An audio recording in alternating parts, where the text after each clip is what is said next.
పరిశుద్ధ లేఖనంలో. ఆ కన్ఫ్యూజన్స్కి డిక్లరేషన్ కూడా ఉంది. దాన్ని అర్థం చేసుకోవడానికి ఆసక్తి, ఆశ ఉంటే దేవుడు వాటిని బయలుపరుస్తానన్నాడు. అలాగే ఎంతమంది ఉన్నారు, ఎంతమంది లేరు. చాలామంది షార్ట్కట్లో రూట్ వెళ్ళిపోవాలనే చూస్తారు. ఎప్పుడైనా కానీ ప్రయాణం అయ్యి ఆ ప్రయాణం గమ్యానికి చేరాలంటే షార్ట్కట్లో వెళ్ళిపోవాలని చూస్తారు. అదేవిధంగా చాలామంది చదవకపోవచ్చు, అధ్యయనం చేయకపోవచ్చు, అడగకపోవచ్చు, కానీ సత్యం మాత్రం ఫైనల్గా వాళ్ళకు షార్ట్కట్లో తెలిసిపోతుంది కదా. అట్లా షార్ట్కట్లో మీకు తెలుసా? మీరేమైనా అధ్యయనం చేసిండ్రా? ఏ విధంగా యేసు ప్రభుల వారిని దేవుడు అని మనం నమ్మవలసిన అవసరం మనకున్నది చెప్పండి. వాళ్ళట్టనే చెప్పినారు. నిన్న ఒక దగ్గరికి పోతే ఆయన దేవుడు అన్నారు. అంటే బైబిల్లో ఉన్నటువంటి కొన్ని మాటలను పట్టుకొని హేతువాదువులు ఆయనకు స్వతహాగా శక్తి లేదు, ఆయనకు ఇవ్వబడ్డది అని చెప్తున్నటువంటి విధానం సరైనదా? మరి యేసుప్రభులు వారికి దేవుడు స్వశక్తి కలిగిన వాడు, సృష్టికర్త అని మీ దగ్గర ఏమైనా ఆధారాలు ఉన్నాయా? అవి ఎలాగ అర్థం చేసుకోవాలి? ఎక్కడెక్కడ చూపబడుతుందో కొన్ని బాగా చెప్పండి. మహిమను విడిచి మనిషిగా దిగి వచ్చిండని నమ్ముతున్నావు, నువ్వు దేవుడని నమ్ముతున్నావు. అది నీకు ఏ విధంగా అర్థమైంది? ఏ విధంగా చెప్పగలుగుతున్నావు?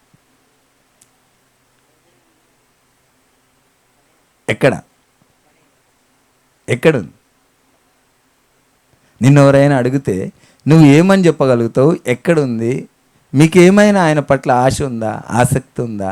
చూపగలుగుతావా? మీరు వింటా ఉన్నారు కదా, నెక్స్ట్ చెప్పగలుగుతావమ్మా? ఎక్కడుంది? ఏముంది?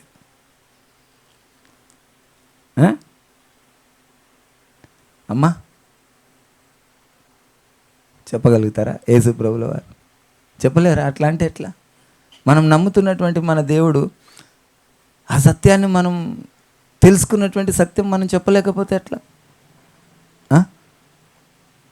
ఏరా నీవేమైనా రెండు మాటలు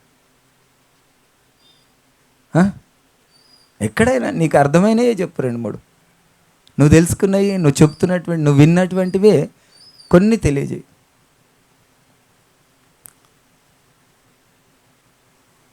నో ఆన్సరా? తెలియదు ఎవరికి చెప్పలేరా? యేసు ప్రభుల వారి గురించి రెండు మాటలు చెప్పలేరా? ఇప్పుడు మన కుటుంబంలో ఎవరన్నా కొన్ని, సపోజ్ నేనే ఉన్నా, నేను చచ్చిపోయినాను అనుకో, జ్ఞాపకార్థం అనే ఒక కూడిక పెట్టి ఏం చెప్తారు? నా మంచి, నా చెడు, ఆయన కోపిష్ఠుడు ఉండే, ఆయన ఇట్లుండే, ఆయన అట్లుండే, ఆయనకు దేవుని పట్ల ప్రేమ ఉండే, అవగాహన ఉండే, ఆయన ఇట్లా చేసిండు, అట్లా చేసిండు అని కొన్ని చెప్తారు, కొన్ని మాటలు కదా.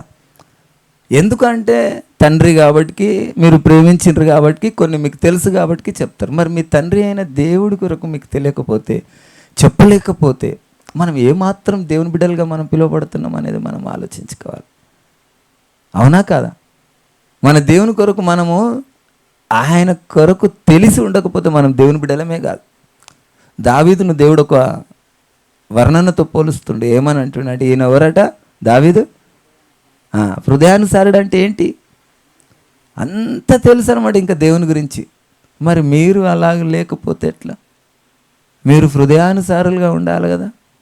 ఆయన కొరకు దేవుడు ఒక మాట ఏమంటాడు ఒక చోట? నా బిడ్డలు నా గొర్రెలు నా స్వరం వింటాయి అన్నాడు. కానీ నా బిడ్డలకు నా కొరకు తెలియకుండా ఉండుట నాకు ఇష్టం లేదంటాడు. ఆయన కొరకు తెలుసుకోవాలా? ఎలాగూ తెలుసుకోవాలో ఒక మనిషి అడిగినప్పుడు వివరించేటంతటి శక్తి కలిగినప్పుడే నువ్వు ఆయన గురించి తెలుసుకున్నవాడివి. ఆయన వివరణ, ఎవరు ఆయన, ఎక్కడి నుండి వచ్చిండు, ఎందుకు వచ్చిండు, ఎందుకు రావాల్సి వచ్చింది, వీటి గురించి మనం చెప్పలేకపోతే ఆయనను మనం ఎరిగిన వారమే కాదు.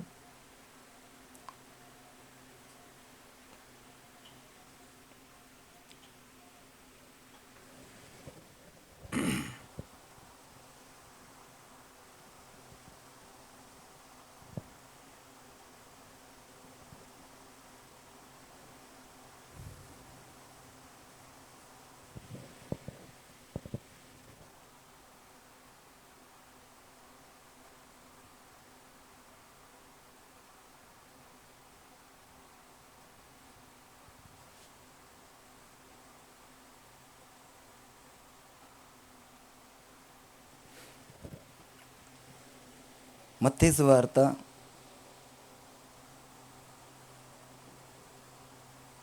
7వ అధ్యాయం 23వ వచనం.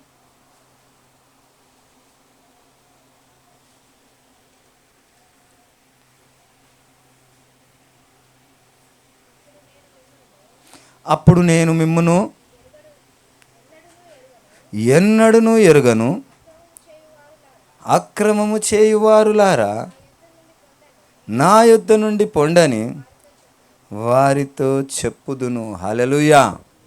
ఎవరితోనంటున్నాడు? ఎవరితో నీ మాట చెప్తానంటున్నాడు? ఎవరితో చెప్తాడమ్మా? ఇప్పుడు మీరు ఒకసారి అందరూ పెద్దవాళ్ళు అయినారు, అవునా? అందరూ పెద్దవాళ్ళు అయ్యి మీ చిన్ననాటి ఫ్రెండ్, అర్థమవుతుందా? మీ చిన్ననాటి ఫ్రెండ్ ఎవరైనా కలిసినప్పుడు ఆయనను గుర్తుపడతారు, ఆమెను గుర్తుపడతారు. గుర్తుపట్టినప్పుడు వాళ్ళు గుర్తుపట్టకపోతే మీరు ఏమంటారు? వాళ్ళు ఏమంటారు? గుర్తుపట్టక ఏమో నాకు గుర్తుకొస్తలేదు అని అంటారు. నువ్వు గుర్తుపడతావు. మనం అప్పుడు ఆ కాలేజీలో మనం అక్కడ స్కూల్లో చదువుకుంటుంటిమి, మనం అక్కడ పోయి ఆ స్నాక్స్ సెంటర్లో మనం తింటుంటిమి, ఆ జ్యూస్ సెంటర్లో జ్యూస్ తాగుతుంటిమి. నీకు ఒకప్పుడు ఈ కష్టం వచ్చింది, నేను నీకు ఇది ఇచ్చినా అంటే అవునా నాకు గుర్తొస్తలేదు అంటారా అనరా? ఎవరైనా అన్నారా మిమ్మల్ని? నిన్న నాకు 35 సంవత్సరాలకు వచ్చిన నాటి స్నేహితుడు ఒక ఆయన కలిసి, ఆయన నెంబర్ దొరికితే ఆయనకు నేను ఫోన్ చేస్తే 35 ఏళ్ళ స్నేహం కాబట్టి మాకు ఏరా పోరా అనే మాటలు ఉంటుండే. నేను ఏంటి బాగున్నారా, నా పేరు శామ్యుయల్, చిన్ననాటి స్నేహితుడిని నేను అని అన్నప్పుడు ఎవర్రా బై 35 సంవత్సరాల స్నేహితుడివి అని అన్నప్పుడు నాదొక వీడియో వాక్యంది పెట్టగానే చూసిండు. ఓ ఎస్ గుర్తుపట్టిన, మీ అమ్మ కూడా సేవకురాలుగా ఉండే కదా అన్నాడు. గుర్తుపట్టిండు. ఇప్పుడు నేను గుర్తుపట్టినందుకు ఏం చేసిండు? ఆయన కూడా గుర్తుపట్టిండు. కాబట్టి ఇప్పుడు ఏమైంది? మాకు స్నేహమైంది. ఇప్పుడు ఇక్కడ దేవుడేమంటున్నాడు? అప్పుడు నేను మిమ్మల్ని ఎన్నడూ ఎరుగను, అక్రమము చేయువారులారా నా యొద్ద నుండి పొండని వారితో చెప్పుదును. 22వ వచనం చదవమ్మా. ఆ దినమందు అనేకులు నన్ను చూచి ప్రభువా మేము నీ నామమున ప్రవచింపలేదా? నీ నామమున దయ్యములను వెళ్ళగొట్టలేదా? నీ నామమున అనేకమైన అద్భుతములు చేయలేదా అని చెప్పుదురు. అప్పుడు దేవుడు ఏమంటుండంటే, నేను మిమ్మును ఎన్నడను ఎరగను, అక్రమము చేయువారులారా నా యొద్ద నుండి పొండి. ఇక్కడ స్నేహితుడిని మీరు ఏమంటారంటే, మనం అప్పుడు ఆ హోటల్లో మనము భోజనం చేసినాము, అక్కడ ద్రాక్ష రసము తాగినాము, లేకుంటే అక్కడ ఏదో జ్యూస్ తాగినాము, నీకు ఏదో అవసరం ఉంటే నేను నీకు డబ్బులు ఇచ్చినా, నాకు అవసరం ఉంటే నువ్వు నాకు డబ్బులు ఇచ్చినావు అని అంటే ఏమోరా భయ్ నాకు గుర్తుకొస్తలేదు. ఇది సరైనదేనా? గుర్తుకు రావాలా రావద్దా? నీ గురించి ఆయనకు తెలిసి ఉండాలా, ఆయన గురించి నీకు తెలిసి ఉంటేనే అక్కడ ఆ యొక్క గుర్తుపట్టినప్పుడు గుర్తు అనేది ఉంటుంది. మీరు నమ్మరు, 35 సంవత్సరాలు 40 సంవత్సరాలు అవుతుంది, సుమారు 35 సంవత్సరాలు. నేను 14-15 సంవత్సరాలు ఉన్నా అప్పుడు మేము క్రికెట్ ఆడేవాళ్ళం. మాఫై అని ఒకటి ఉంటుండే, మాఫై అని వెనకలకెళ్ళి వచ్చి గుద్దుతుండే అనమాట. అది ప్రాణం వెళ్ళిపోయేటట్టు గుద్దుకుంటుండే మేము. ఆ యొక్క చేష్టలు మాకు గుర్తున్నాయి, మేము ఆడిన ఆటలు గుర్తున్నాయి, ఆయన ముఖ కదలికలు నాకు గుర్తున్నాయి, ఆయన వారి యొక్క తండ్రి గారు చేసినటువంటి సహాయం మాకు గుర్తుంది. అలాంటివి గుర్తున్నాయి కనుకనే మేము ఆయనను మేము చూపించినప్పుడు ఆయన గుర్తుపట్టేసిండు మమ్మల్ని. ఇప్పుడు ఇక్కడ దేవుడితో మనకు సంబంధం లేకపోతే ఆయన ఏం చేస్తాడట? గుర్తుపట్టాడట. ఆయనతో సంబంధం అంటే ఎలాగూ? యేసు ప్రభు ఎవరు అంటే మీరు చెప్పేసారు దేవుడు అని, కానీ ఏ విధమైనటువంటి దేవుడో మీకు తెలియకపోతే దేవుడు ఏమంటాడట? ఆయన యొక్క ప్రక్రియ మనకు తెలియకపోతే లెక్కల ఆన్సర్ ఎవడైనా చెప్తాడు. నీ పక్కకున్నాడు ఒకటి చెవులో చెప్పేస్తాడు, నేను లేపి అడుగుతుంటే నేను ఎంతరా ఈ లెక్క చెప్పరా అంటే కిందికి వెళ్ళి వాడికి బాగా వచ్చినాడు, ఆడేం చెప్తాడు 23 అంటాడు. 23వ వచనం ఉంది కనుక 23 అని చెప్తున్నా. అయితే ఆ లేచినోడు ఏమంటే టక్మని 23 అంటాడు, కానీ ఆ లెక్క ఎలాగ 23 వచ్చిందో చేసి చూపిరా అంటే వానికి తెలియదు. మరి ఇప్పుడు దేవాది దేవుడు ఎలాగూ దేవుడయిండో, ఎలాగూ దేవుడుగా మనం కొలుస్తున్నామో ఆ విషయాన్ని నీకు తెలియకపోతే ఆ దేవుడు ఏమంటాడట, అక్రమము చేయువారులారా నా యొద్ద నుండి పొండి అంటాడట. ఇక్కడ పాపం అనగా 2 రకాలు. పాపం ఎన్ని రకాలు చెప్పాలా జల్లెలు దిన చెప్పాలమ్మా, నాకే వినడకపోతే ఆడియన్స్కి ఏం వినబడుతుంది. పాపం అనగా ఎన్ని రకాలు? పాపం అనగా ఎన్ని రకాలు? అవేవి అమ్మా? ఆజ్ఞాతిక్రమం ఒకటి. రెండవది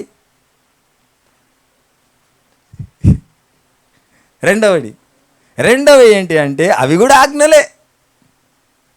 మొట్టమొదట ఆదాము చేసినటువంటి పాపము ఆజ్ఞాతిక్రమం అయితే, తర్వాత యేసు ప్రభుల వారు ఇచ్చినటువంటి క్రొత్త నిబంధనలు కూడా అవి కూడా ఆజ్ఞలే. అవేంటి? అవి శరీరముతో చేస్తున్నటువంటి క్రమము లేని పనులు ఏవైతే ఉన్నాయో అక్రమములు.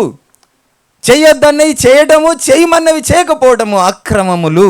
కనుక ఈ పాపములలో 2 పాపాలు, ఒకటి మొట్టమొదట ఆదాము ద్వారా జరిగినటువంటిది అయితే, రెండవది ఇది సమస్త జనులు చేస్తున్నటువంటివి. ఇవి క్రమము లేనటువంటి అక్రమములు. కనుక అక్రమములను చేస్తూ ఆయనకు దూరం అవుతున్న వారందరూ కూడా ఏమైనారట, అక్రమము చేయువారులారా నా యొద్ద నుండి పొండి. ఇవి కూడా ఏమైనా ఇవి పాపములే. ఈ పాపములు మనకు తెలియకపోతే, అక్రమం అంటూ మనకు తెలియకపోతే, ఆ యొక్క ఆది యందు చేయబడినటువంటి ఆ పాపం గురించి మనకు తెలియకపోతే, మనకు క్రీస్తు మనకు తెలియదు. తెలియకుండానే మనం కేవలము ఒక మాట నాకు ఒకటి జ్ఞాపకం వచ్చింది. ఏ విధమైనటువంటిది అంటే, అమ్మగారు రండి కొంచెం.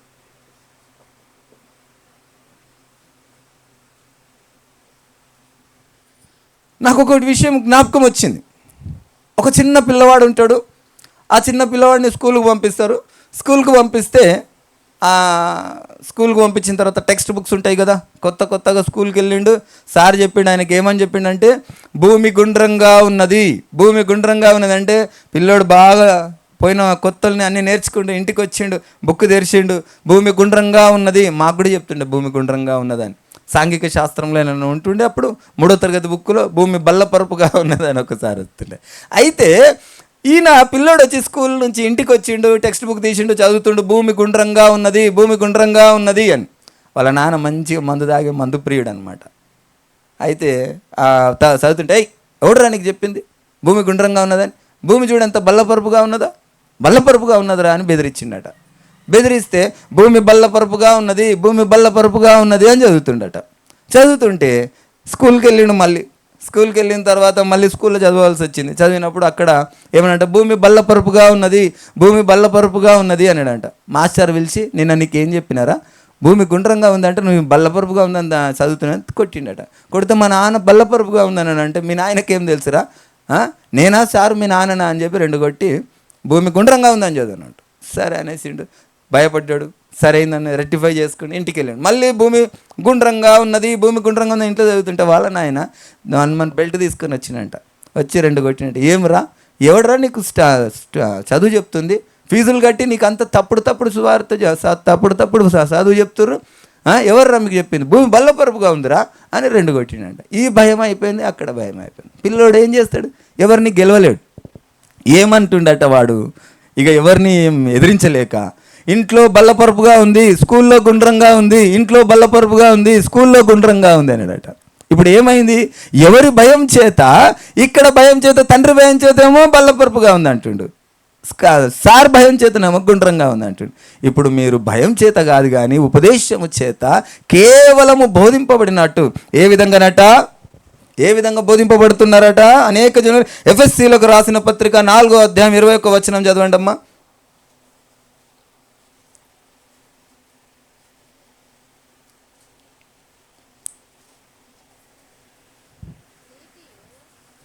అమ్మ ఎఫెసీలకు రాసిన పత్రిక 4వ అధ్యాయం 21వ వచనం.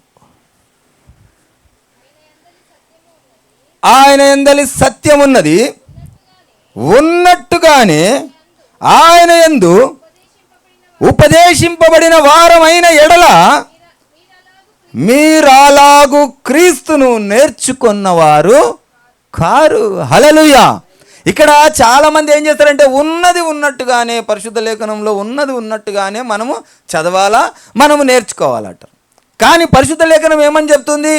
మీరు ఉన్నది, ఆయన యందు సత్యం ఉన్నది, సత్యం లేదు కాదు, దేవుడు అంటేనే సత్యము.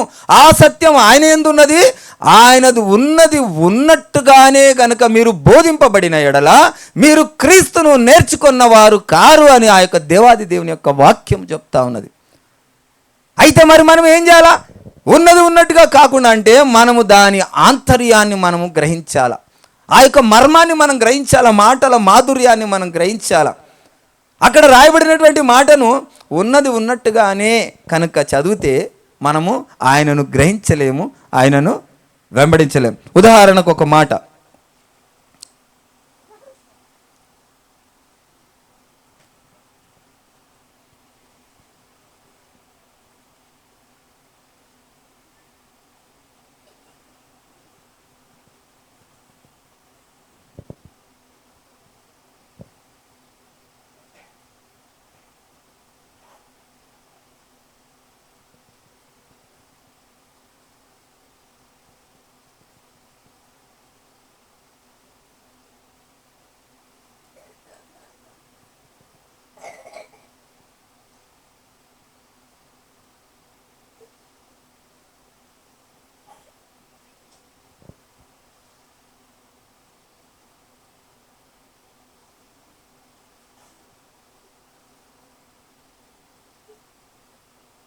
సైలెన్స్.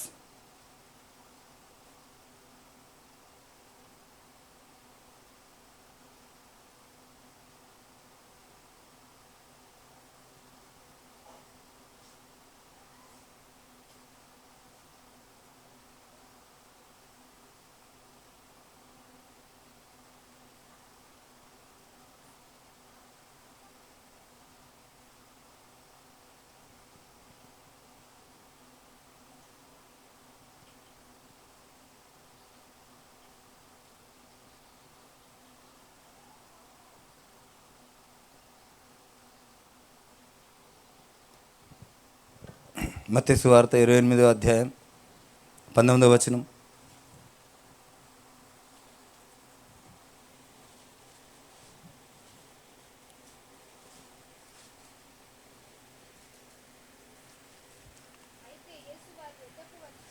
అయితే యేసు వారి యొద్దకు వచ్చి, అమ్మ 28వ అధ్యాయం 19వ వచనం. మత్తయి సువార్త 28వ అధ్యాయం 19వ వచనం.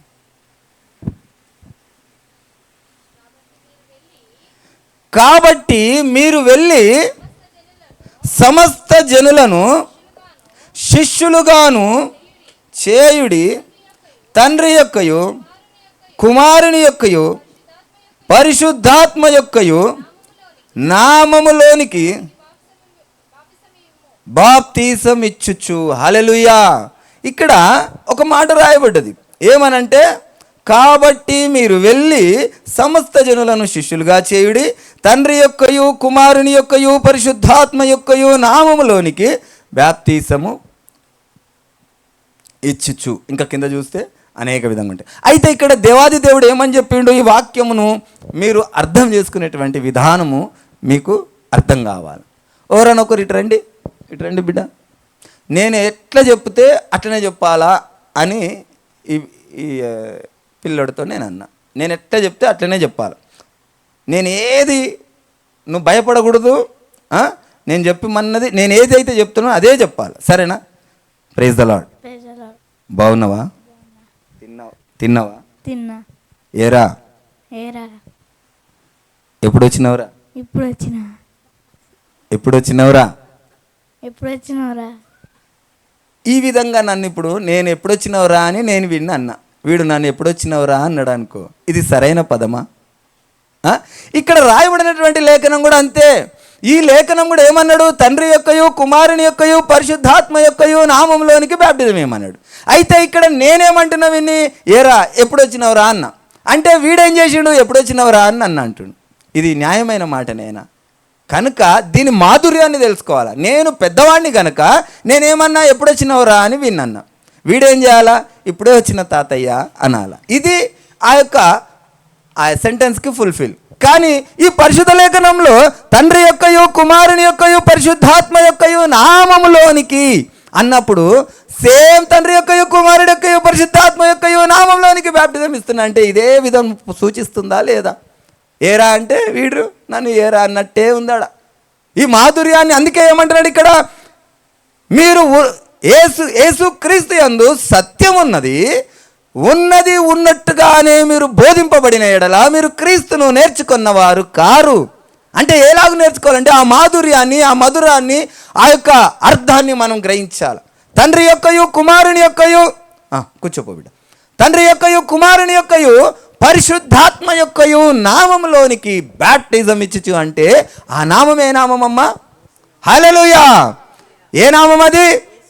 అన్ని నామముల కన్న పైనామము యేసుని నామము, ఎన్ని తరములకైన గణపరచదగినది క్రీస్తేసు నామము.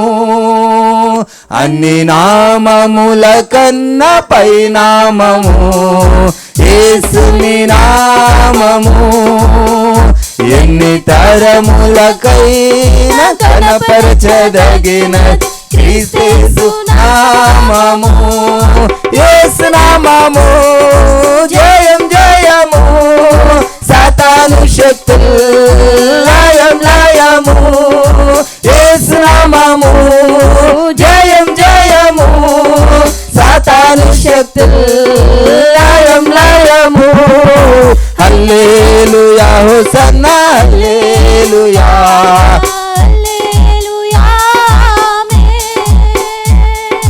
హల్లెలూయా హోసన్నా హల్లెలూయా, హల్లెలూయా ఆమేన్. హల్లెలూయా. అర్థమవుతుందా? ఇప్పుడు ఆ చిన్న పిల్లవాడు నేను ఏ విధంగా అయితే అన్నానో ఆ విధంగానే అంటే ఆ అర్థం పరమార్థం వ్యర్థమైపోయింది, అనేకుల ముందు అపహాస్యం అయిపోతా. కనుక ఇక్కడ దేవుడు మాట్లాడుతున్నటువంటి మాట, యేసుక్రీస్తు యందు సత్యం ఉన్నట్టుగానే మీరు బోధింపబడిన ఎడల మీరు క్రీస్తును నేర్చుకున్నవారు కారు. నేర్చుకోలేదు. ఇంతకాలం మనం చిన్నప్పటి నుంచి చర్చికి వెళ్ళి చిన్నప్పటి నుంచి క్రైస్తవుడుగా జీవిస్తున్నటువంటి వారు కూడా ఏమనబడతారట? ఇప్పుడు మీకు పరీక్ష. ఏమనబడతారు వాళ్ళు? అక్రమము చేయువారులారా నా యొద్ద నుండి పొండి అంటాడు. మనం ఏం చేయాలంటే ఆయనను నేర్చుకున్న వారుగా మనం ఉండాలా. ఆయనను నేర్చుకున్న వారుగా మనం ఉన్నామంటే ఆయన సత్యం మనం గ్రహించబడతాం, మనం ఆయనను తెలుసుకుంటాం. ఆయన మనసు ఎరిగిన వారు ఏమంటారు? ఆయన హృదయాన్ని ఎరిగిన వారుగా మనం. ఆయన హృదయాన్ని మనకు తెలియకుండా దాచిపెట్టలేదు. ఆయన సమస్తమును ఇందులో పొందుపరిచిండు. ఆయన ఆ సత్యాన్ని, ఆ మాధుర్యాన్ని ఆయన పొందుపరిచిండు. కానీ అర్థం చేసుకోలేనటువంటి దౌర్భాగ్యులుగా మనం జీవిస్తూ ఉన్నాం. ఆ మాట మాధుర్యాన్ని మనము గ్రహించలేకపోతా ఉన్నాం. ఆయన మనకి అన్నీ కూడా ఇది తప్పు అని చెప్పిండు, ఆ తప్పును సరిదిద్దుకునే అవకాశం ఇచ్చిండు, ఆ తప్పును చేయకుండా మార్గోపదేశం కూడా చేసిండు. ఏ విధంగా చేయొద్దో కూడా ఆయన మనకు తెలియజేసిండు. వాటిని గ్రహించడమే మనము ఆ యొక్క పాపానికి ప్రాయశ్చిత్తం.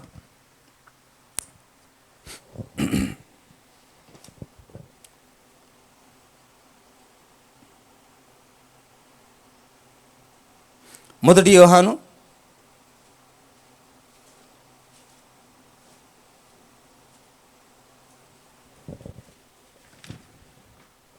3వ అధ్యాయం 4వ వచనం ఒకసారి చూడమ్మా.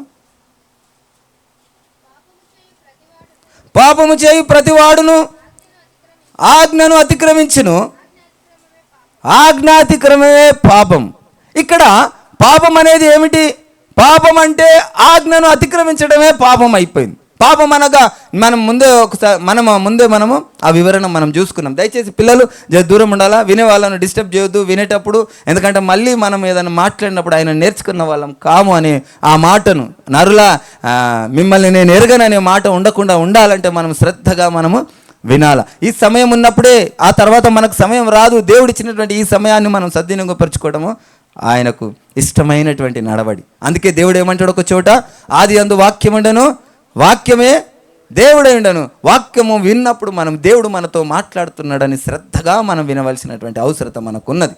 అయితే ఈ ఆజ్ఞను అతిక్రమించటం అనేది ఏమిటో మనం గ్రహిస్తే ఆ యొక్క యేసు ప్రభుల వారి యొక్క సత్యం మనకు తెలిసిపోతుంది. అనేక విధమైనటువంటి ఆ వివరణలు మనం ఎన్నోసార్లు వివరించుకున్నాం. మనం ఆ యొక్క ప్రక్రియ మనకు అర్థమవుతుంది. పాపం అంటే ఏంది అంటే కేవలము ఇట్రా బిడ్డ,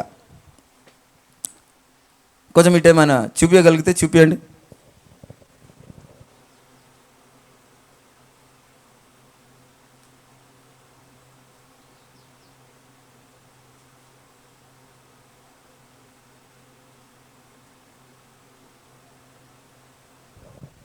హల్లెలూయా. ఇక్కడ ఆజ్ఞాతిక్రమే పాపము అని దేవాది దేవుడు చెప్తా ఉన్నాడు. ఇదేనా, ఇంకేమైనా ఉందా? ఆజ్ఞాతిక్రమమే పాపం, ఇది క్లియర్. ఆజ్ఞాతిక్రమమే పాపం. ఇక్కడ యెహోవా దేవుడు ఉన్నాడు. ఉదాహరణకు చెప్తున్నా, మనకు అందరూ సర్వ సృష్టి కూడా నమ్ముతున్నది ఏంటంటే సర్వ సృష్టిని సృష్టించింది యెహోవా దేవుడని అంటున్నారు. కాబట్టికి అదే మాట నేను చెబుతున్నా. దాన్ని బట్టే ఒక క్లారిటీ మనకు ఇవ్వాలని ఒక సందేశం చెబుతా ఉన్నా. అయితే ఈయన యెహోవా దేవుడు అనుకుందాం, నేను ఆదామును. అయితే యెహోవా దేవుడు ఏమని చెప్పిండు? ఈ పండు సమస్త సృష్టిని సృష్టించిండు, అన్ని తోటలు చూపించిండు, అన్ని పండ్లు తిను, నువ్వు సమస్తాన్ని ఏలు, కానీ ఈ పండును తినకూడదు అని దేవుడు నాకు చెప్పిండు, ఆదాముకు చెప్పిండు. అయితే నేనేం చేసిన, ఏదైతే వద్దన్నాడో అదే పని నేను చేసిన. ఇప్పుడు ఇక్కడ ఏమైపోయిందంటే యెహోవా దేవుని మాట వినకపోవడమే పాపం అయిపోయింది. మాట వినకపోవడమే పాపం అయిపోయింది. ఆ పాపం ఎవరి మీద ఉన్నది? నా మీద ఉన్నది. అప్పుడు యెహోవా దేవుని యొద్ద నేను ఎదురు వచ్చేటటువంటి వాడిని. ఎప్పుడు యెహోవా దేవుడితో నేను మాట్లాడేటవాడిని. యెహోవా దేవుడితో నేను ఆ యొక్క సాయంత్రం పూట ప్రతిరోజు నేను మాట్లాడేటవాడిని. ఎప్పుడైతే ఆయన మాట వినలేదో, ఈయన బిడ్డగా నేను కాలేకపోయినా, ఈయనకు కోపం వచ్చేసింది, నా మాట వినలేదని ఈయన వెలుగును నేను చూడలేకపోయినా. ఆ వెలుగును నేను చూడలేకపోయినప్పుడు రోజు వచ్చేటటువంటి ఆ దేవుడి దగ్గరికి ఎదురు ఆదాము వచ్చేటటువంటి వాడు, ఆ రోజు ఆదాము రాలేకపోయిండు. ఎందుకు రాలేకపోయిందంటే మాట వినకపోవడమే పాపం అయిపోయింది. ఆ పాపము చేత అడ్డుగోడ ఏమైపోయిందంటే ఈ వెలుగును చూడలేనటువంటి స్థితి ఆదాముకు వచ్చేసింది. అర్థమవుతుందా? ఇప్పుడు పాపం చేసింది ఎవరు? నేను, ఆదాము. అయితే ఆజ్ఞ ఇచ్చింది ఎవరు? దేవుడు. ఇప్పుడు ఇక్కడ ఈ రెండిట్లో ఏం కనబడుతుందంటే ఇద్దరు వ్యక్తులు కనబడుతున్నారు. ఒకటి ఆజ్ఞ ఇచ్చినటువంటి అధికారి, రెండవది పాపం చేసినటువంటి పాపి. అయితే కొంతకాలం గడిచిపోయింది. అందులో వివరణ చాలా బాగుంటుంది హెచ్కేల్ గ్రంథంలో, ఇదంతా మానవ జాతి ఎలాగొచ్చిందో. అయితే ఇప్పుడు నా ద్వారా సంక్రమించినటువంటి కుటుంబం అంతా కూడా ఏమైపోయింది? పాపంతోనే ఉన్నది. ఎందుకు పాపంతో ఉన్నదంటే, ఇప్పుడు సపోజ్ ఎవరైనా అప్పున్నారనుకో, ఆ అప్పున్న వాళ్ళ కొడుకు కనబడేటప్పుడు, మీ నాయన ఏడున్నాడరా, మీ నాయన నాకు అప్పియాల, బిడ్డ ఆ పైసలు తెచ్చి మన లేకపోతే నిన్ను తీసుకుపోతా అంటారు. ఎందుకు? వాళ్ళ నాయన చేసినటువంటి అప్పుకు కొడుకు లేకపోతే మన్మడు. పోనీ మీకు ఇంకా మంచి ఉదాహరణ చెప్పాలంటే, తాతలు సంపాదించిన ఆస్తి ఎవరికి ఉంటుంది? హక్కు మనవాళ్ళకు ఉంటుంది కదా. ఈ ఆస్తుల మీద హక్కు ఎలాగుంటుందో పాపం మీద అలాగే ఈ యొక్క సర్వ మానవుల మీద పాపం అనేది నియమింపబడ్డది. ఇది ఎవరు నమ్మినా నమ్మకపోయినా ఇది సృష్టి యథార్థమైనటువంటి సంఘటన. అయితే ఇప్పుడు ఆదాముతో వచ్చినటువంటి ఈ సంతానం అంతా కూడా పాపం చేయబడ్డం.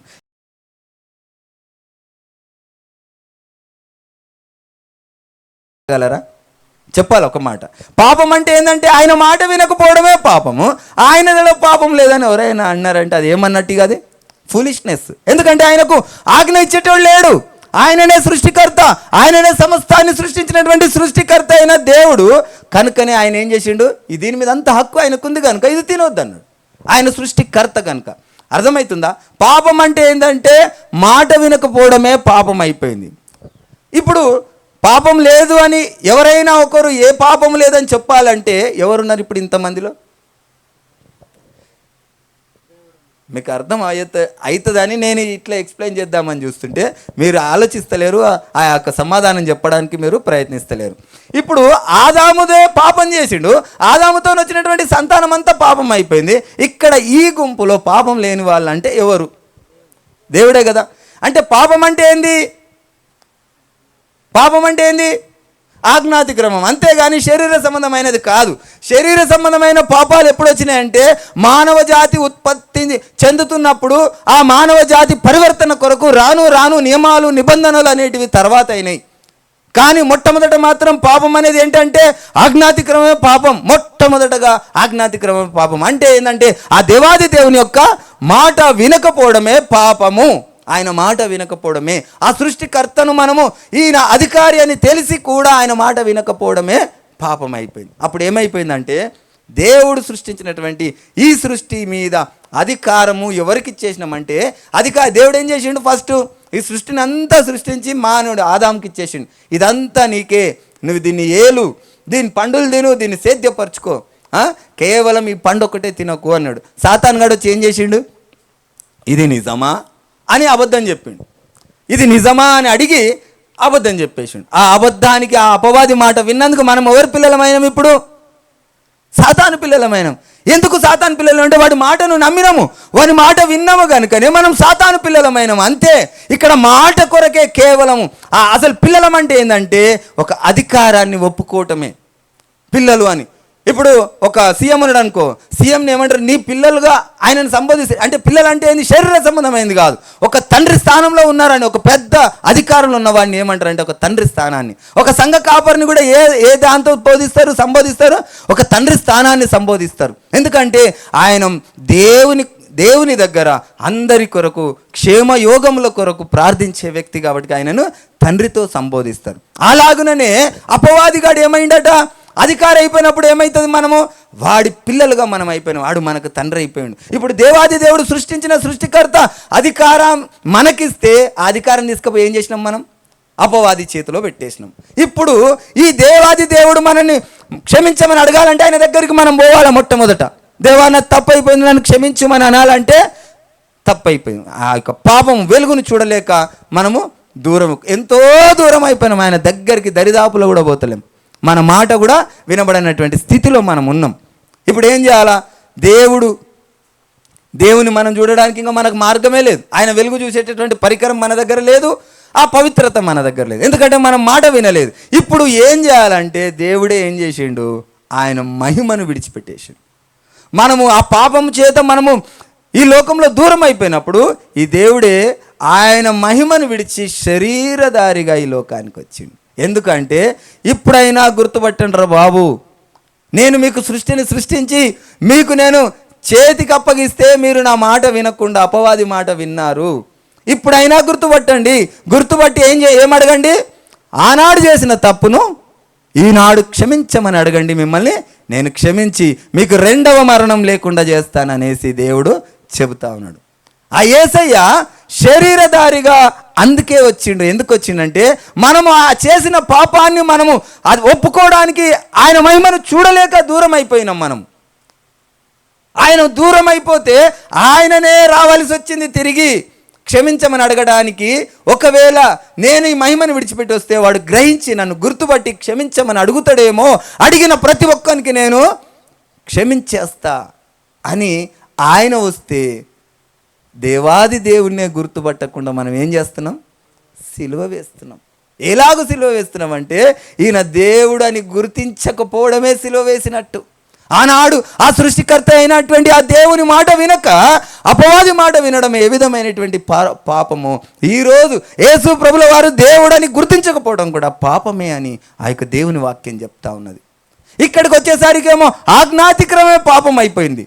మనిషిని సృష్టించినటువంటి ఆ మనిషిని సూచిస్తున్నప్పుడు మనం మాట్లాడుకుంటున్నటువంటి మాట ఆజ్ఞాతిక్రమమే పాపం అంటున్నాం. కానీ దేవాది దేవుడు వచ్చేసి నాలో పాపం ఉన్నదని మీలో ఎవడైనా స్థాపించగలడా అంటే, నేను సర్వ సృష్టిని సృష్టించిన సృష్టికర్తనని ఆయన సింబాలిక్గా చెప్తుంటే మనము ఆయన పాపాన్ని ఆయనలో పాపం లేదంటున్నాం. అసలు పాపం అంటే ఏంది? పాపము దేవునికి ఉంటుందా?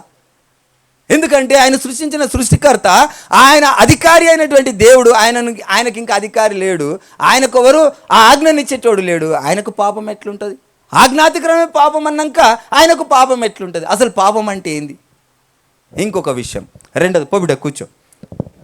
రెండో విషయం, ఈ మనుషుని ప్రక్రియ పాపము అని మనుషుడికే ఉంది, అది దేవుళ్ళకు లేదు.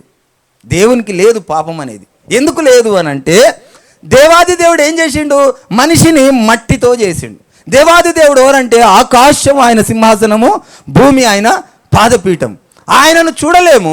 ఆయన ఏం చేసిండంటే మనిషి ఈ విధంగా చేస్తాడని తెలిసే ఈ విధంగా పాపము చేస్తాడు. ఎందుకంటే చేసినటువంటి ఆ సృష్టికర్తను మాట వినక అపవాది మాట విని వీడు తప్పు చేస్తాడని దేవునికి ముందే తెలిసి దేవుడు ఏం చేసిండంటే, దేవుడు శరీరధారిగా రావాలి అని ముందే ఆయనకు తెలుసు.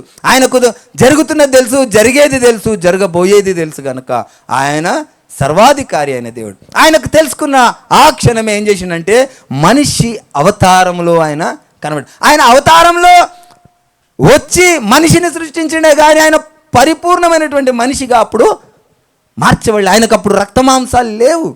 ఆయన శరీరధారిగా ఎప్పుడైతే మనిషిని సృష్టించాలో, ఎప్పుడైతే ఆయన శరీరధారిగా ఈ లోకానికి రావాలని అనుకున్నాడో ఆ యొక్క రూపాన్ని చూపించిండే కానీ ఆయనకు అప్పటికి ఇంకా రక్తమాంసాలు లేవు. అయితే ఈ మనిషికి మాత్రమే ఆ మట్టితో చేసి ఆ మనిషిని ఆ దేవునికి ఏమాత్రము కూడా మనము సరిపడము. ఆయన ఆకాశం ఎక్కడ, ఎన్ని లక్షల కోట్ల కిలోమీటర్లు ఉందో ఏమో, అంత ఎత్తున కూర్చుంటే కూడా ఆయన కాళ్ళు భూమి సరిపోవట, భూమి మీద మొత్తంలో. ఒక్కసారి బాగా చదువుకున్న వాళ్ళైతే ఈ సృష్టి గురించి మనకు కొంచెం ఐడియా ఉంటుంది. మండలాలు, సూర్యమండలం, చంద్రమండలం, గ్రహాలు, వీటన్నిటిని శూన్యంలో వేలాడదీసినటువంటి గొప్ప దేవుడు.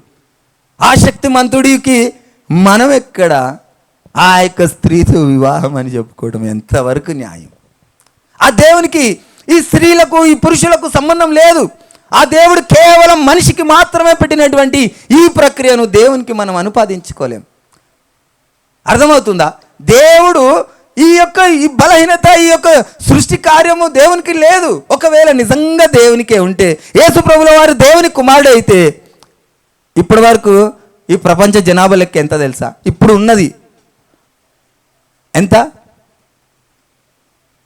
140 లక్షల కోట్ల జనాభా అన్నట. 140 లక్షల కోట్ల జనాభా ప్రపంచంలో. ఒకవేళ నిజంగా మనిషికి సావు బ్రతుకులు ఉన్నవారే ఇంతగా అభివృద్ధి పొందితే, దేవునికి సావు లేదు, దేవునికి వృద్ధాప్యం లేదు. అయితే మరి దేవుళ్ళు ఎంతమంది పుట్టాలి ఇప్పటి వరకు? ఒకవేళ ఆ బలహీనత ఉంటే, ఆయనకు కుమారుడు ఉంటే, 140 లక్షల కోట్ల మంది మనుషులే ఉంటే ఈ ప్రపంచంలో, ఇక దేవుళ్ళు ఎంతమంది ఉండాలా? 340 లక్షల కోట్ల మంది దేవుళ్ళు ఉండాలి. అవునా కాదా? ఒకవేళ దేవుడికి కుమారుడే కనుక ఉంటే, దేవుళ్ళకు కనుక ఇలాంటిదే ఆ యొక్క దేవునికే ఉండి ఉంటే ఇప్పటివరకు ఎన్నో లక్షల కోట్ల మంది దేవుళ్ళు అయిపోవాలా. ఆ విషయాన్ని మనం గ్రహించాలి. దేవునికి ఈ యొక్క ఉత్పత్తి ఆయనకు అవసరం లేదు. దేవుడు సమస్త సృష్టిని సృష్టించినటువంటి సృష్టికర్త. ఆయన ఈ యొక్క సృష్టి ఉత్పత్తి కేవలం మానవుడికి మాత్రమే ఉన్నది. ఈ విషయాన్ని మనం గ్రహించాలి. అది దేవునికి లేదు. ఒకవేళ నిజంగా దేవుని కుమారుడని ఒకవేళ అక్కడ ఉంటే ఎన్నో లక్షల మంది దేవుళ్ళు అయిపోతుండే ఇప్పటి వరకు. అవుతుండేనా కాదా? దేవునికి నిజంగా కుమారుడు ఉంటే ఎంతమంది కుమారులు పుడుతుండే? ఎందుకు ఫ్యామిలీ ప్లానింగ్ అయిపోయిందా? ఒక్కరితో ఆపేసిండా దేవుడు? చెప్పాలా మరి, ఆలోచించాలి. దేవునికి నిజంగా కుమారుడు ఉంటే అప్పటికి ఫ్యామిలీ ప్లానింగ్ అయిపోయిందా? ఆపేసిర్రా? ఆ సత్యాన్ని, ఆ మాధుర్యాన్ని మనం తెలుసుకోకుండా ఎందుకు ఎలాగూ మాట్లాడుతున్నాం? పిల్లలు అని చెప్పబడుతున్నటువంటి ఆ మాటకు శరీరధారిగా ఈ లోకానికి వచ్చిన ప్రతి ఒక్కరూ ఆయన మహిమకు మనము కుమారులుగానే ఉన్నాం. మనం ఆయన మహిమ మనకు తండ్రిగానే మనం సంబోధించుకుంటున్నాం. దేవాది దేవుడు మనకు తండ్రి ఉన్నాడని వాక్యం చెప్తా ఉంది. దేవునికి ఎలాంటి శరీరమైన సంబంధమైనటువంటి బలహీనతలు ఉండవు. లింగ భేదాలు పరలోకంలో అస్సలు ఉండనే ఉండవు. ఆ విషయాన్ని గ్రహించాలి. ఆ విషయాన్ని గ్రహించకపోతే మనకు ఆయన మాధుర్యం మనకు తెలియదు. ఆ విషయాన్ని ఆ సత్యాన్ని మనము గ్రహించాలి. ఒక చిన్న ఉదాహరణకు, మనం ఏదైనా చిన్న చిన్న గూళ్ళు కడతా ఉంటాం మన స్తోమతకు తగినట్టు. మనము ఒక ప్రాణాన్ని అయితే మనం సృష్టించలేము, కానీ ఒక చిన్నది మాత్రం పని చేయగలుగుతాం మనకు తెలిసినంత మటుకు. ఆ ఒక్క సృష్టి ఏంటంటే కోడిగుడ్డు తనంతట తాను కాకుండా మన చేతులతో మనం సృష్టించేటటువంటి పని మనం చేస్తాం కదా. ఏ సృష్టిని కూడా మనం చేతులతో చేయలేం, కానీ ఒక్క కోడిగుడ్డును మాత్రం చేయగలుగుతాం. కొంచెం గుడ్డును, అది కూడా గుడ్డును తయారు చేయలేం, కానీ గుడ్డులో నుంచి పిల్లను తీయగలుగుతాం. ఇది మనిషి చేసేటటువంటి శక్తి, మనిషికి ఉన్నటువంటి శక్తి. ఏ విధంగా చేస్తామంటే కోడి గుడ్డే పెడుతుంది, కానీ ఆ గుడ్డును మనం ఏం చేస్తామంటే యాచరీస్ అని ఒక కరెంటుది ఏదో తయారు చేసి దాంట్లో హీట్ను ప్రొడ్యూస్ చేసి కోడి పిల్లను వచ్చేటట్టు మనం చేయగలుగుతాం కదా. కోడి పిల్లను మాత్రమే వచ్చేటట్టు చేయగలుగుతాం. అయితే ఇప్పుడు మనం ఆ కోడి పిల్లను వచ్చేటట్టు చేసినాం, ఆ కోడిని చూసి సంబరపడతాం, కోడికి ఒక గూడు కడతాం, ఆ కోడిని ఆ యొక్క ఎంతో ప్రాణంగా చూసి దానికి ఫీడింగ్ చేస్తూ ఉంటాం. కానీ ఆ కోడిని పెళ్లి చేసుకోగలుగుతారు ఎవడన్నా? చెప్పండి ఒక మాట. సృష్టించిన వాడు. ఇప్పుడు మనం దాన్ని ఏదో దాన్ని సంబరంగా మనం సృష్టిస్తే దాన్ని పెళ్లి చేసుకోగలుగుతామా? దాని గూట్లో పోయి మనం పండుకోగలుగుతామా? దేవుడు మన కొరకు సృష్టించినటువంటి ఈ సృష్టిలో ఆయన వచ్చి ఇక్కడ కాపురం ఉండగలుగుతాడా? ఆయన సృష్టించిన ఆ కోడిగుడ్డు లాంటిది మనం చేయలేకపోతే ఆయన దృష్టిలో మనం కూడా కోడిగుడ్డు లాంటి వాళ్ళమే.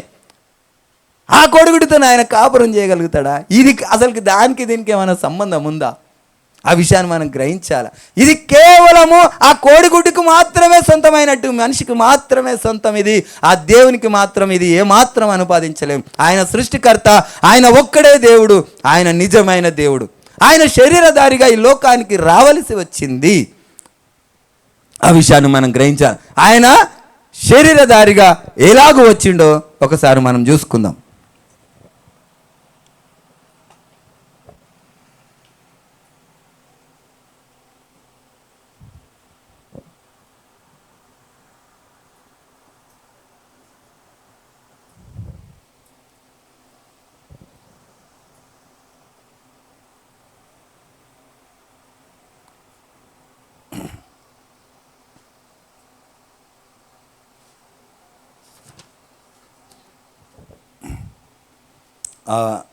రెఫరెన్స్ చూసుకునే ముందు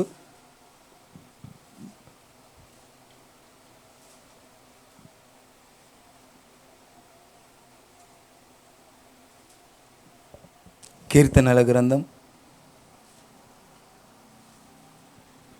91:14 చూడమ్మా.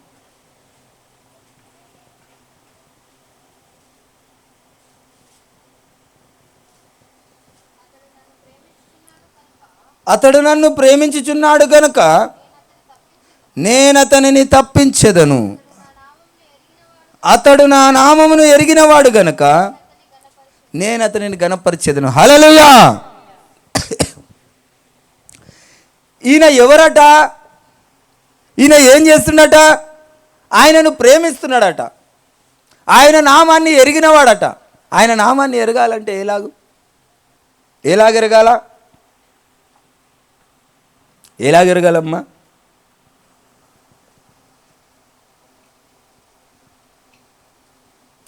ఎలాగెరగాల తల్లి?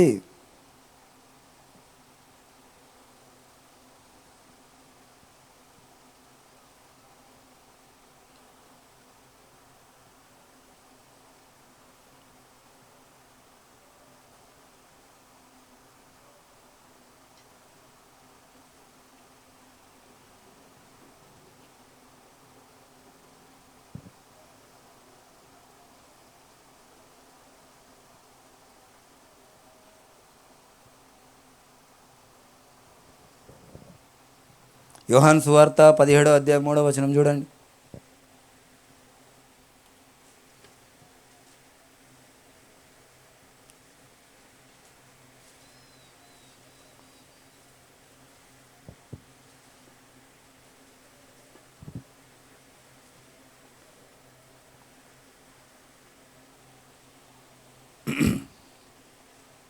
యోహాను సువార్త 17:3.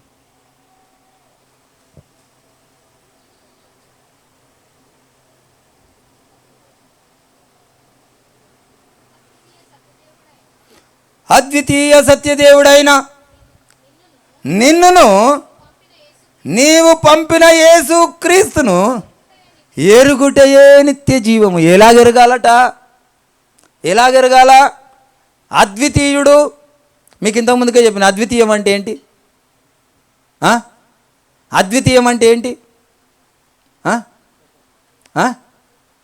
అద్వితీయం అంటే రెండు కాని దాన్ని అద్వితీయం అంటారు. ద్వితీయం అంటే ఒక్కటై ఉన్నదాన్ని రెండుగా కనబడ్డది ద్వితీయం.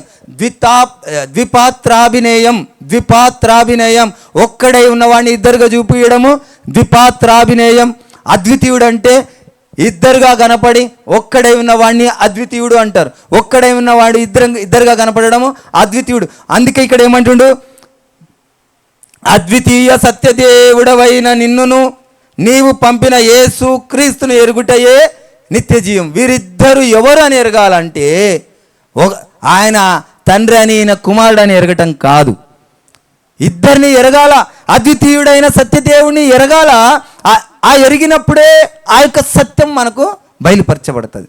ఆ సత్యాన్ని మనం ఎరగకపోతే ఆ యొక్క నిత్య రాజ్యంలో మనకి ఏమైపోతుందట? మీరెవరో ఎరగని అంటాడు. ఆయనను ఎరగటమే నిత్య జీవం అట. ఇంతకాలం నలుగురితో పాటు ఏమని వాళ్ళు అన్నారని, వీళ్ళు విన్నారని, వీళ్ళు చెప్పారని కాదు. ఇవి చెప్పినందుకు మనము ఆ యొక్క క్రీస్తుని ఎరిగినట్టుగా మనము దేవుడు చిత్రీకరిస్తలేడు మనని.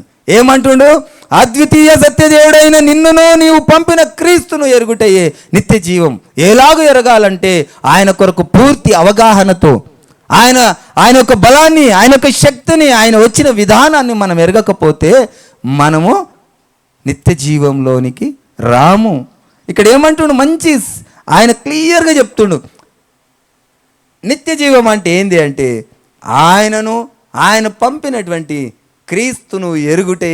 ఇక్కడ పంపిన ఆ మాట మరి ఎవరు పంపిర్రు అని మీలో క్వశ్చన్ వస్తుంది, రావాలా? ఎవరు పంపినరంటే అది మర్మము. ఎందుకంటే నువ్వు గ్రహించడానికి కొరకు అక్కడ దేవుడు విడిచినటువంటి ఆనవాళ్లను మీరు గ్రహించడం కొరకు ఆ యొక్క భూమిలో ఉన్నటువంటి ఆ యొక్క సమస్త ఖనిజాలలో వెండి, బంగారము, రాగి, ఇత్తడి, ఇనుము ఏ విధంగా అయితే ఉండేనో దానిని వేరుపరచడానికి ఏ ఒక్క గ్రంథాలలో రాయబడి లేదు. కానీ మనిషి జ్ఞానముతోనే దాన్ని వేరుపరిచి దాన్ని తీసిన విధానంగా ఈ యొక్క విధానము కూడా దేవుణ్ణి ఎతకడము, ఎరగటమే దేవుని యొక్క ఆలోచన. వీడు గ్రహిస్తాడా, గ్రహించడా? వీడు తీస్తాడా, తీయడా? దీన్ని సపరేట్ చేస్తాడా, చేయడా అన్న ఆలోచననే ఆయనది, వీటిని కాదు. అందుకే మొట్టమొదటి మనం చూసుకున్నాం, ఏమని చూసుకున్నాం? మనము ఆయన యందు సత్యం ఉన్నది ఉన్నట్టుగానే బోధింపబడిన ఎడల మనము క్రీస్తుని ఎరిగిన వారము కాము. కనుక మనము ఒక ఆధ్యాత్మికమైనటువంటి ఆ లోతులోనికి వెళ్ళినప్పుడే ఆ యొక్క సత్యాన్ని మనం గ్రహించగలుగుతాం. ఆ దేవుని యొక్క విధానాన్ని, ఆ విధిని మనము గ్రహించాలి. గ్రహిస్తేనే మనము ఆ నిత్య రాజ్యంలో మనం ఉంటాం. మీరు లెక్క చేసి చూపించకపోతే ఆ లెక్క రానట్టే. యేసు క్రీస్తుల వారి యొక్క సత్యాన్ని మనం గ్రహించి మనం చెప్పలేకపోతే మనము అక్రమము చేసిన వారమే. ఇంకా ఇది చాలా బాగుంటుంది. అనేక విధమైనటువంటి ఆ మర్మాలు ఉన్నాయి. అదే కీర్తనల గ్రంథంలో ఒక మాట రాయబడి ఉంటుంది. ఏమనంటే ఆయన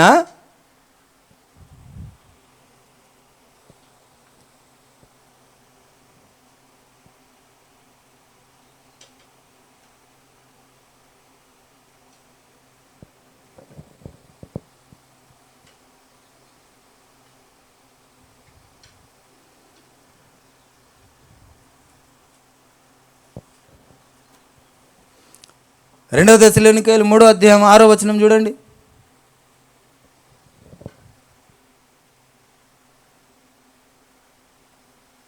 3వ అధ్యాయం 6వ వచనం, రెండవ దశలోనికాయలు.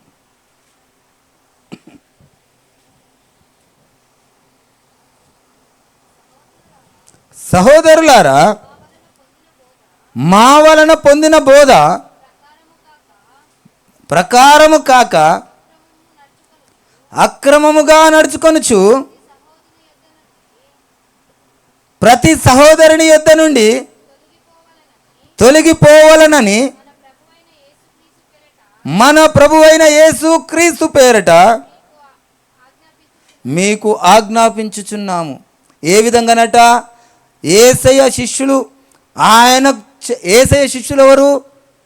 ఆయన దేవుడని ఒప్పుకున్నవారు వాళ్ళు బోధించినటువంటి విధి విధానాలు కాక ఏ విధానాలు మా వలన పొందిన బోధన ప్రకారం కాక అక్రమంగా నడుచుకొని ప్రతి సహోదరుని యొద్ద నుండి తొలగిపోవలనని ప్రభు అయిన యేసు క్రీస్తు పేరట మీకు ఆజ్ఞాపించుచున్నాం.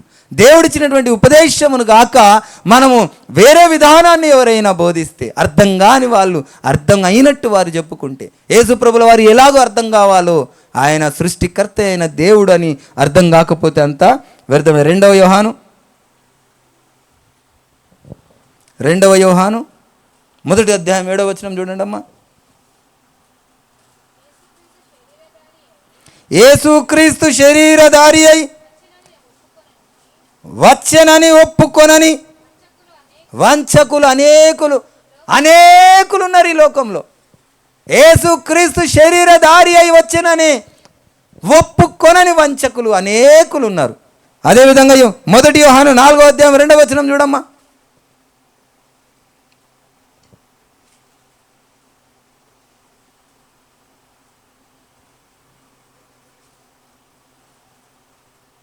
మొదటి యోహాను 4వ అధ్యాయం 2వ వచనం. యేసుక్రీస్తు శరీరధారి అయి వచ్చెనని ఏ ఆత్మ ఒప్పుకొనునో అది దేవుని సంబంధమైనది. హల్లెలూయా. ఇక్కడ ఆయన శరీరధారిగా వచ్చనని ఒప్పుకొనని నయవంచకులు ఉన్నారు. యేసుక్రీస్తు శరీరధారిగా వచ్చనని ఒప్పుకొనున్న వారు దేవుని సంబంధులు. ఆయన శరీరధారిగా వచ్చిండు. ఎవరు? దేవుడే శరీరధారిగా వచ్చిండు. శరీరధారిగా వచ్చినప్పుడు ఆయనకు ఒక నామము పెట్టబడినది. ఆ నామమే యేసు. ఆ దేవుని యొక్క ఆ యొక్క సృష్టికర్తకు ఒక నామము ఎప్పుడు ఇవ్వబడ్డదంటే ఆయన శరీరధారిగా వచ్చినప్పుడే ఆయనకు నామం ఉన్నది. అంతకుముందుకు ఆయనకు నామం లేదు. ఆయన ఉన్నవాడు, ఆయన అనువాడు, ఆయన సర్వవ్యాప్తి, సర్వాంతర్యామి, ఆయన గొప్ప దేవుడు, ఆయన సృష్టికర్త అయినటువంటి దేవుడు. ఎప్పుడైతే ఆయనకు నామం ఇవ్వబడ్డదంటే ఆయన శరీరధారిగా వచ్చినప్పుడే. ఇంకొక చోట చూసుకుందాం. కీర్తనల గ్రంథం 104 2వ వచనం.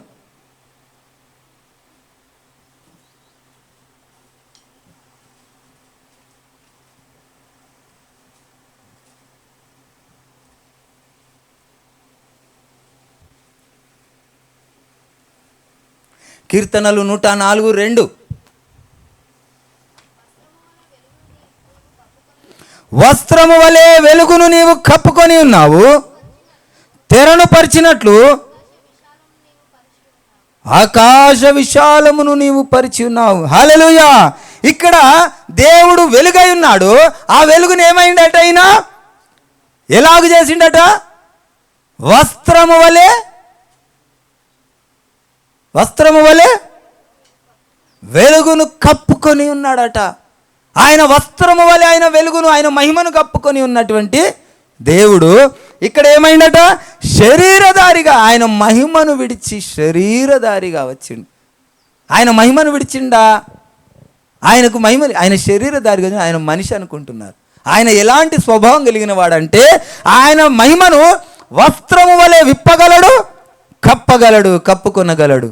ఆయన మహిమను చూడడానికే, మనను మహిమకు పాత్రలుగా చేయడానికే శరీరధారిగా ఈ లోకానికి వచ్చిండు. అర్థమవుతుందా? ఆయన మహిమను విప్పుకోగలడు, కప్పుకోగలడు.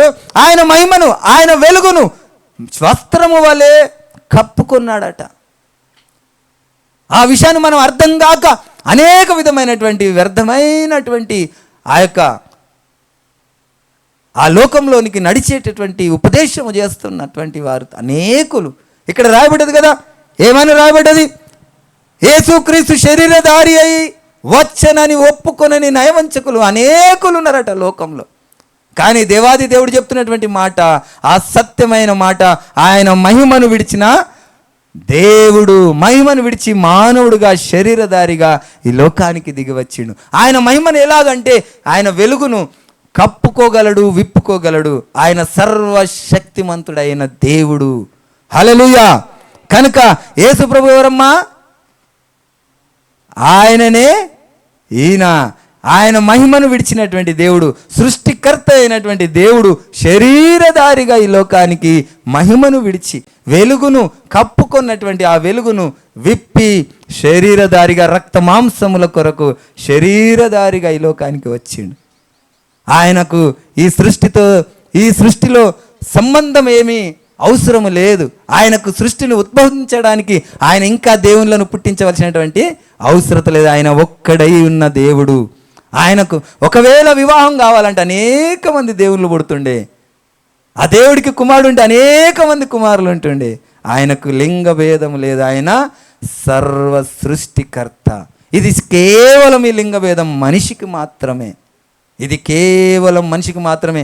అంత చిక్కని ఆధ్యాత్మికమైనటువంటి ఆ గొప్ప మహిమ కొరకు మనకు ఆలోచించేటటువంటి ఆ శక్తిని మనకు దేవుడు ఇవ్వలేదు. దేవుడు మనకు పొందుపరిచినటువంటి ఈ మాట కేవలం మనిషిగా మనకిచ్చిండు. ఇది మనకు ఎంతవరకు తెలియాలో అంతవరకే తెలియజేసిండు. అంతకు ఎక్కువగా ఆలోచించినా అది దేవునికి విరుద్ధమైనటువంటి మాటనే. దేవునికి అవి ఆనుపాదించడానికి అవి మనకు సరిపోదు. మనం కేవలం కోడి గుడ్డు లాంటి వారమే. మనము మనిషిని, కోడిని కూడా సృష్టించలేము. కేవలం ఆ గుడ్డును పిల్లగా మార్చగలిగిన వారమే మనము. దానితో ఏ విధమైనటువంటి సంబంధము లేకుండానే మనం చేసినాము. ఆ దేవాది దేవుడు ఆయనకు అంతటి వ్యత్యాసం ఉన్నది. ఆ విషయాన్ని మనం గ్రహించక దేవుడు కుమారుడని, ఆయన తండ్రి అని అనేక విధములుగా బోధించుకుంటూ ఉన్నారు. ఆ దేవుడు సృష్టికర్త అయిన దేవుడు. ఆయనకు ఈ సృష్టికి ఆ యొక్క శరీర సంబంధం ఉండదు. ఆయన కేవలం ఆత్మ సంబంధమైనటువంటి దేవుడు. ఆయనను మనము చూడజాలనటువంటి వారమై ఉన్నాం. ఆయన వెలుగును మనం చూడలేము. ఒక మాట ఉంటుంది, ఒక పాట, నీ చేతిలో ఎత్తండి బిడ్డ, నీ ఆత్మతో నన్ను నడుపు, శిల్పి చేతిలో శిలను నేను, అనుక్షణము నన్ను చెక్కుము, శిల్పి చేతిలో శిలను నేను, అనుక్షణము నన్ను చెక్కుము. హల్లెలూయా. నీ చేతిలో నన్ను చెక్కుము. మీరు ఒక విషయం, ఆయన చేతిలో ఎంతమందిని చెక్కుకుంటాడు దేవుడు? ఒకవేళ నిజంగా దేవుడు ఆయన కుమారుడు అయితే ఆయన చేతిలో ఎంతమంది చెక్కుతారు? ఆయన దృష్టికి మనం ఎలాంటి వారంగా ఉన్నామంటే కోడి గుడ్డులాగా కూడా కాదు, ఈకలాగా ఉండొచ్చు. ఆయన ఆకాశం, ఆయన సింహాసనము, భూమి ఆయన పాదపీఠం అయితే ఆయన చెయ్యి ఎంత పెద్దగా ఉండాలా? ఈ సర్వ సృష్టిని కూడా ఆయన చేతి మీద చెక్కుకునేటటువంటి శక్తిమంతుడు ఆయన. ఆయన ఊరికే అనలే ఆయన చేతిలో చెక్కుకుంటానని. ఆయన నిజంగా చెక్కుకునేటటువంటి గొప్ప దేవుడు. ఆయన అరచేతిలో ఈ సృష్టి అంతా కూడా చెక్కుకోగలిగినటువంటి గొప్ప హస్తము కలిగినటువంటి శక్తిమంతుడు ఆయన. ఆయనకు కుమారుడని, ఆయనకు భార్యలని, పిల్లలని అనుపాదించడం ఎంతవరకు న్యాయం? ఇది కేవలం మనిషికి మాత్రమే ఉన్నటువంటి ఈ యొక్క ఉత్పత్తి కలిగినటువంటి ఈ సిస్టమ్. ఆయనకు లేదు ఆ సిస్టమ్. ఆయన సృష్టికర్త. ఆయన చేతిలో చెక్కుకొని ఈ 140 ఎంత 140 లక్షల కోట్ల మంది జనాభాను కాదు, అంతకు త్రిపుల్ జనాభాను కూడా ఆయన చేతిలో చెక్కుకోగలిగినటువంటి శక్తిమంతుడు మన దేవుడు. ఆయన మహిమను విడిచి మానవుడిగా మన కొరకు వచ్చిండు. కేవలం ఆ పాపము నుండి ఒప్పుకున్న వారికి విడుదల ఇవ్వడం కొరకే వచ్చిండు. ఆ తర్వాత ఆయన మహిమను మనం చూస్తాం. ఆయన మహిమను మనం చూస్తే తట్టుకోలేము. ఆయన మహిమను చూసే కనులు మనకు చాలవు. ఎప్పుడైతే ఆయన మాటకు విని లోబడి ఆయనకి ఇష్టలుగా మనం జీవిస్తామో ఆయన మహిమకు పాత్రలుగా మనని చేస్తాడు. అప్పుడు ఆయన వెలుగును చూసేటటువంటి దేహము, ఆ కళ్ళు మనకు కలుగుతాయి. అప్పుడు ఆయన వెలుగును చూస్తాం. అదేవిధంగా ఈ లోకంలో అనేక విధమైనటువంటి ఆ యొక్క పరికరాలను మనం చూస్తూ ఉంటాం. మనం ఒక బిల్డింగ్ కడతాం, బిల్డింగ్ మీద గట్టి ఒక సుత్తి దెబ్బ కొడుతున్నా బిల్డింగ్ పడిపోతుంది కదా. ఆలోచించండి. ఒక ఇనుము ఉంటుంది, ఆ ఇనుము మీద ఒక లోడ్ వేయగానే ఆ ఇనుము వంగిపోతుంది. కానీ దానికి ఒక ప్రక్రియ చేస్తూ ఉంటారు. జపాన్లో తరచు చేస్తూ ఉంటారు. ఒక ఇనుమును తయారు చేయాలంటే దాంట్లో కొన్ని కెమికల్స్ వేసి చాలా సాలిడ్గా స్ట్రాంగ్గా తయారు చేస్తారు ఆ స్టీల్ని. వాళ్ళు కొంత కెమికల్ని కలిపి అప్పుడు ఏమైపోతుందంటే కొంత మట్టుకు వేడిని తట్టుకుంటుంది, కొంత మట్టుకు ఆ యొక్క వేటిని తట్టుకుంటుంది. అలాగే దేవాది దేవుడు కూడా ఈ యొక్క శరీరము మనం ఇక్కడ 50 డిగ్రీల వరకే ఆ వేడిని తట్టుకోగలుగుతామేమో, కానీ మనల్ని చనిపోయిన తర్వాత మన ఆత్మ కొన్ని లక్షల డిగ్రీలను తట్టుకునేటట్టు అవుతుంది. ఆ 1,00,000 డిగ్రీల అగ్ని గుండము తయారు చేసిండు. అప్పుడు ఈ ఓర్చుకునే స్వభావం అక్కడ కలకాలము కాలేతట్టు చేస్తుండు, ఆయన మాటను విని ఒప్పుకోనని వారిని. ఆ విషయాన్ని మనం గ్రహించాలి. ఈ సృష్టి మొత్తంలో కూడా ఆయన ఉద్దేశమును మనకు బయలుపరుస్తూ ఉంటాడు. ఆ యొక్క శాటిలైట్ నుండి కిందికి దిగి వచ్చేటప్పుడట కొన్ని లక్షల వేడిని క్రియేట్ చేస్తూ ఉంటుందట ఆ వేగం. అలాగే దాన్ని తట్టుకునేటట్టు కొన్ని పరికరాలను మానవుడు సృష్టించగలిగితే, సృష్టించిన సృష్టికర్తకు తెలియదా మనని ఏ విధమైనటువంటి తట్టుకునేటటువంటి ఆత్మను తయారు చేసి అక్కడ ఇక్కడ చేసినటువంటి పాపపు పనులను, ఆ యొక్క పాపమును ఒప్పుకొని ప్రతి ఒక్కరిని కూడా తీసుకుపోయి అక్కడ ఆ యొక్క డిగ్రీలు, ఆ ఎన్ని వేల డిగ్రీలు ఉంటాయో అంత తట్టుకునేటటువంటి ఆత్మను అక్కడ కలకాలము యుగ యుగములు కాలేటట్టు చేస్తాడు. ఆ విషయాన్ని గ్రహించాలి. దేవాది దేవుని యొక్క ఆ ప్రణాళికను, ఆయన శక్తిని, ఆయన యొక్క గొప్పతనాన్ని మనం గ్రహించకపోతే ఆయన గురించి మనం తెలుసుకున్న వారం కాం. కనుక ఈరోజు మనం ఎవరం అంటే ఆయన హృదయానుసారం, ఆయన ఇష్టాన్ని, ఆయన ఉద్దేశాన్ని ఎరిగిన వారమే మనం. కనుక ఆ దేవాది దేవుడు మనల్ని ఆ వెలుగునకు, ఆ యొక్క మహిమకు పాత్రలుగా మనం చేసినట్టే, ఆయన వెలుగును చూసేటటువంటి ఆ ప్రక్రియ మనకిచ్చినట్టే, ఆ యొక్క అగ్నిగుండంలో కాలేటటువంటి శరీరం కూడా ఈ లోకంలో ఉన్న వారికి అందరికీ కలుగుతుంది. ఈరోజు విర్రవీగుతున్నటువంటి ప్రతి ఒక్కరూ యేసు క్రీస్తు దేవుడని ఒప్పుకొనని నయవంచుకులు అనేకులు ఉన్నారు. వారికి ఒక రోజు ఆ యొక్క ఏది ఉంటుంది, ఆ దేహంను విడిచిన తర్వాత మహిమ శరీరం ఉంటుంది. అది కొన్ని లక్షల డిగ్రీలను తట్టుకునేటటువంటి ఆ మహిమ శరీరము అక్కడ ఒకరోజు ఆ లక్షల డిగ్రీలు అక్కడ వేచి ఉంటాయి. ఆ విషయాన్ని గ్రహించాలి. కనుక ఆ దేవుడు మనకు ఆ మాధుర్యాన్ని, ఆ సత్యాన్ని గ్రహింపజేసిండు. ఇంకా రాబో దినాలలో ఇంకా లోతుగా ఇంకా అనేక విధమైనటువంటి మాటలు ఉన్నాయి, ఆ మర్మాలు ఉన్నాయి. వాటి గురించి మనం చర్చించుకుందాం. దేవుడి వాక్యం దీవించి ప్రతి ఒక్క హృదయంలో ఈయన వాక్యాన్ని మన హృదయంలో నాటి ఫలింపజేయునుగాక. మనమందరం మోకరించి